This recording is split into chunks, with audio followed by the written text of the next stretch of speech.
और जब मैं समझता हूँ कहीं ना कहीं ये दबाव की राजनीति रही है कि ईडी के दबाव से या राजनीतिक दबाव से इन्होंने कांग्रेस में होते हुए भी वोट बीजेपी के खाते में दी थी एमपी की। सर, कुलदीप बिश्नोई जी अब बीजेपी का दामन थाम लिया है, किस तरीके देखते हैं? क्या किसी दबाव का था, ये क्या किस तरीके से आप पूरी नजरिए देख रहे हैं? देखिए, आदरणीय कुलदीप बिश्नोई जी चौधरी भजनलाल जी के परिवार से हैं और चौधरी भजनलाल जी को सब ये मानते थे सबसे लोकप्रिय और 36 बिरादरी के नेता मानते थे।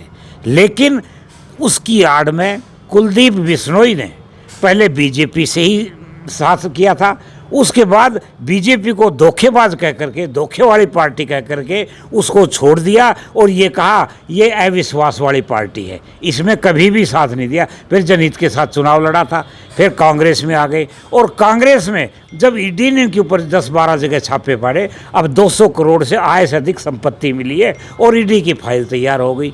और जब मैं समझता हूँ कहीं ना कहीं ये दबाव की राजनीति रही है कि ईडी के दबाव से या राजनीतिक दबाव से इन्होंने कांग्रेस में होते हुए भी वोट बीजेपी के खाते में दी थी एमपी की।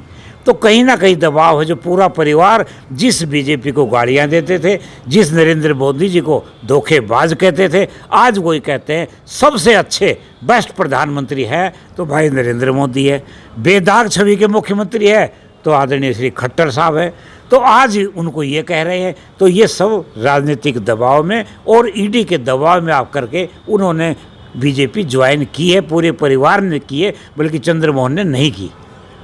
सर, दूसरा ये है कि जिस तरीके से हम क्षेत्र के विकास की हम बात कर रहे हैं, सरकार कह रही है हमने विकास किया, किस तरीके देखते हैं आप पूरा हरियाणा में? देखिए, विकास तब होता है जब जनमानस का विकास हो, और जनमानस का विकास तब होगा कि घर से रोज़गार मिले, रोज़गार मिलेगा तो बच्चों को पढ़ाएंगे लिखाएंगे। सड़कें अच्छी बनाने से विकास नहीं होता, विकास होता है रोज़गार प्रदान करने से। एक को रोज़गार देंगे, पूरे परिवार को वो पढ़ाएगा, अपने बच्चों को पढ़ाएगा और वो आगे ऐसी लाइन में जाएंगे, आगे बेरोज़गारी ख़त्म हो जाएगी। तो इन्होंने जिस रोज़गार की गारंटी की बात की थी आज तक उसको पूरा नहीं किया, बेरोज़गारी बढ़ रही है, इससे और बढ़ेगी। हम तो ये चाहते हैं कि बेरोज़गार युवाओं को रोज़गार दे दें, तभी विकास होगा। जब कुछ पेट में होगा तभी ना विकास होगा, तभी बच्चों का विकास करेंगे, तभी समाज का विकास होंगे। आज शिक्षा के नाम पर चिराग योजना की जा रही है, सरकारी स्कूल बंद किए जा रहे हैं, सरकारी स्कूल सारे बंद हो गए, प्राइवेटाइजेशन हो रहा है, हर चीज़ का, एयर इंडिया का, रेलवे का प्राइवेटाइजेशन किया जा रहा है। तो हमारा रोज़गार कहाँ रह गए? 40 बैंकों की बजाय आज 6 बैंक रह गए। कहाँ 40 बैंकों में नौकरी निकलती थी, अब 6 बैंकों में निकल रही है। तो ये कहाँ लगाएंगे इन लोगों को? तो हम ये कहते हैं कि प्राथमिकता सरकार की वो हो, विकास उस चीज़ का है जब युवाओं को रास्ते पर लेकर आएँ। आज युवा अपने रास्ते से भटक चुका है, आज गलत रास्ते पर जा रहा है। उसका सबसे मुख्य कारण यही है कि आज उनको उचित रोज़गार नहीं मिल रहा है। तो सर, कांग्रेस अभी आगे क्या करेगी? अभी क्योंकि जिस तरीके आप दिल्ली देख रहे हो, इस तरीके आगे क्या करेगी कांग्रेस?